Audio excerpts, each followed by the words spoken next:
Hey guys, Cameron with Gometo, and today we're showing off our turbo K24 BMW DCT BRZ TS.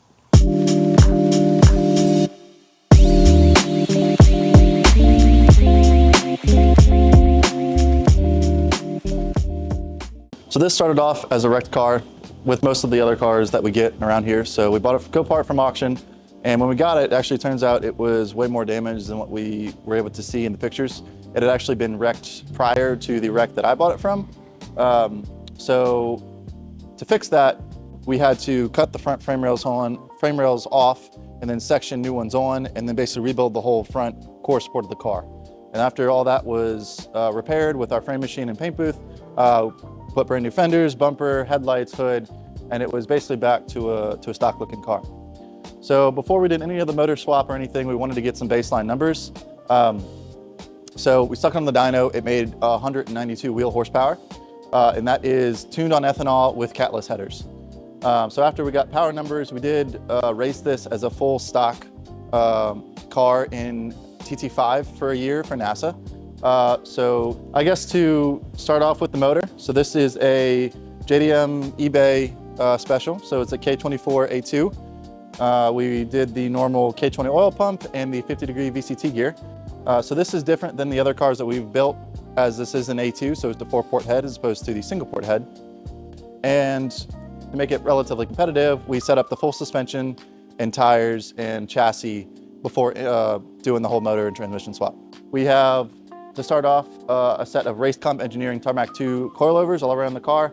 We have various top hats in the front, and then we have the full SPL suspension catalog on this car. So that includes the front lower control arms, the tie rod ends, the end links front and rear control arms, trailing arms, and the toe arms.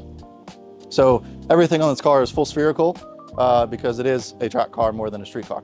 So continuing, we have the wheel and tire setup that's been the same before and after the motor swap. We have a set of Apex wheels, 17 by 9.5, the BS5 RSs in this beautiful brushed clear.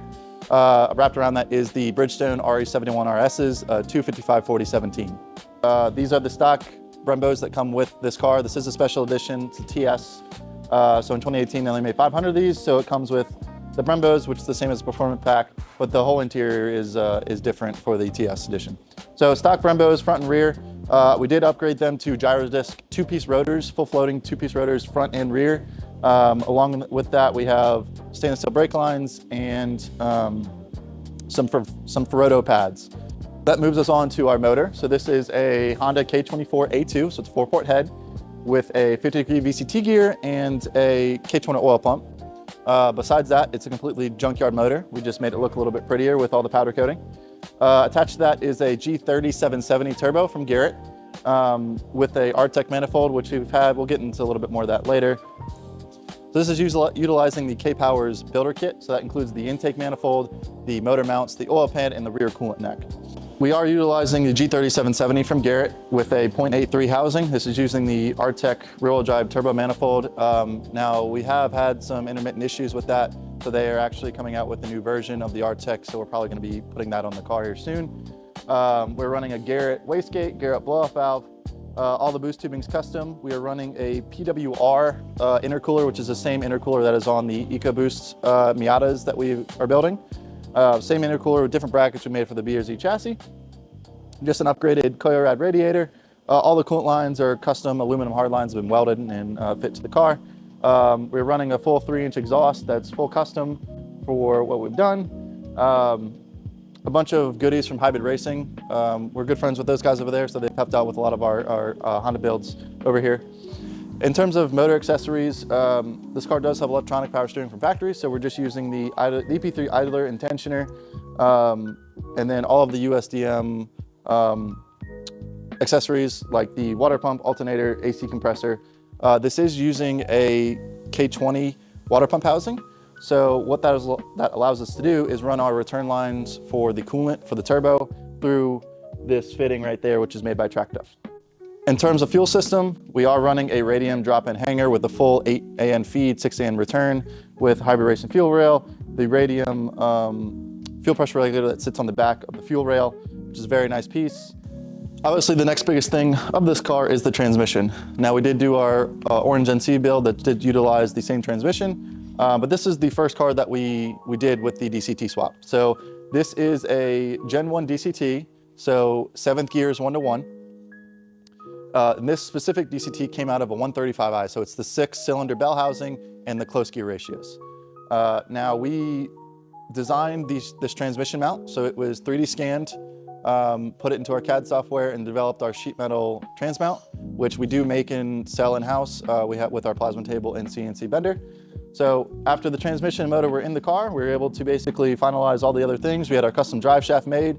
All the exhaust was able to be made at that point. Now, the only caveat with this swap is that the transmission is very, very big compared to the stock BRZ transmission. So in order to fit the exhaust, we did have to run oval tubing underneath the car to make the exhaust fit. That brings us into our rear differential. This is the stock diff housing, however, it's been greatly modified. So with the DCT and 7th gear being 1-to-1, our final drive did need to be changed. So the stock one in the 2017 Plus BRZs is a 4.3, and what's currently in it is a 3.3 from a company called Speedtech Performance based out of Australia. They make billet ring gears for the Toyota 200mm, which is what is in these cars. It's the same as the IS300s, the Mark III Supras, the JZX Chasers, a very, very common diff ring and pinion. So it's a 3.3 rear end. We do have a tuned OS Geiken limited slip. And then we have the Garrett diff housing, which gives us extra capacity and has ports for a cooler if we ever need to add it. The next thing is how are we getting all of this to work? So the electronics package of this car is pretty intense and took a lot of time to really figure out and dial in. So engine-wise, we are running Haltech. We do like Haltech around here. So this is a Haltech R3 ECU, and powering the transmission is the CANTCU CANTCU. Now, a little bit different with this platform and engine harness is that Subaru luckily gives you both sides of the engine harness plugs that you need in order to make it a very easy and plug and play swap. So engine harness plugs into the factory 54-pin engine bay connector, and that was made by ASM. The harness was actually made for their Link plug and play kit, but Andy over there helped us out and sent us over one of the harnesses, and I was able to make it work with all the Haltech. So on the other side, where the stock ECU plugs in, we actually developed a full circuit board adapter that adapts the stock ECU plug into the Haltech R3 plugs, and that was fully designed and manufactured in-house. So we were able to just basically plug everything in, set all the things that we needed to set up, and everything was working the way that it was intended. Now with the CANTCU, that is all integrated and talking to the Haltech, because obviously you need everything from the Haltech in order for it to work properly. So that's all wired together via CAN. Moving on to the interior to continue off the CANTCU segue. So obviously the CANTCU is connected to the Haltech via CAN, but it is also connected to our OEM E92 M3 shifter that's been designed to fit in the stock location. We basically 3D scanned and designed a mount to mount the shifter right where it needs to go. And we also have our favorite Seems Legit paddles. The carbon paddles are wired directly towards the transmission. So with the E92 transmissions, they're a little finicky in some of the things that you have to do. So you actually have to wire the paddles just like if it were in the stock car, since we're using the stock E92 M3 shifter. So there's basically resistors you have to have on each leg up and down with the right terminating resistance for the transmission to work properly with up and down shifts. Now that is all run through the factory clock spring, which is what we like to do because we don't really like the coil cables. They don't really look good, and it's just kind of a cleaner install when you run through the clock spring. Plus we're not using the horn or airbag with the aftermarket steering wheel. So we just try to utilize that wiring when we can. So that's running into the transmission, and then the shifters run through the transmission and to the CANTCU. So everything works as intended with that. Everything else in the interior is pretty much stock. We haven't really changed much. These are the OEM factory seats for the special edition, all the red and everything comes with it. We do have our Haltech buttons right there just as a placeholder, which is where our horn and a couple of our other functions that we're utilizing. So the only finicky thing with this specific car is that since it is a manual transmission from the factory, the stock starter sequence does require the clutch switch to be engaged. So in order to engage the starter, the clutch has to be depressed, which it just kind of slams down there because there's a spring. But besides that, everything else is works exactly as intended. So we do have our Haltech IC7 digital dash, which will show. The dash insert is actually not made in-house, surprisingly. It's made by a company called Mako Performance. One of the biggest areas, obviously, with doing high power stuff is cooling. So like I previously stated, we do have the PWR intercooler for the turbo, and then we have the upgraded Koyo drop-in BRZ radiator. We have the dual improved racing 515 auxiliary oil coolers. We have the passenger side, which is for the oil, and then we have the driver side, which is for the transmission.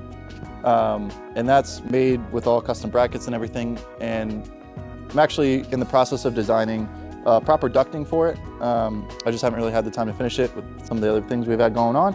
So we do have proper 3D scanned and it will be 3D printed ducting that will go on the auxiliary coolers just to make them more efficient.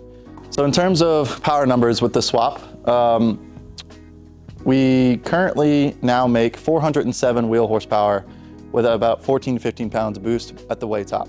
So like I said before, we made 192 horsepower with the fully bolt-on ethanol FA20. So that's more than double the amount of power, and we'll overlay the graphs between the two. It's actually really cool to see.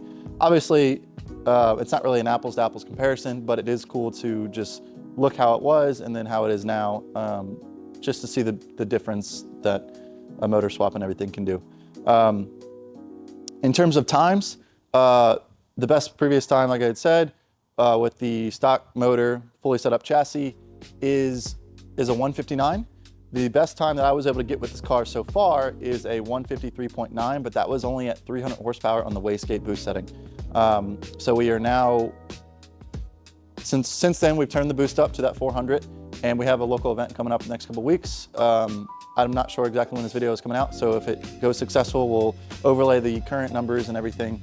But we're very excited with how this car's come out.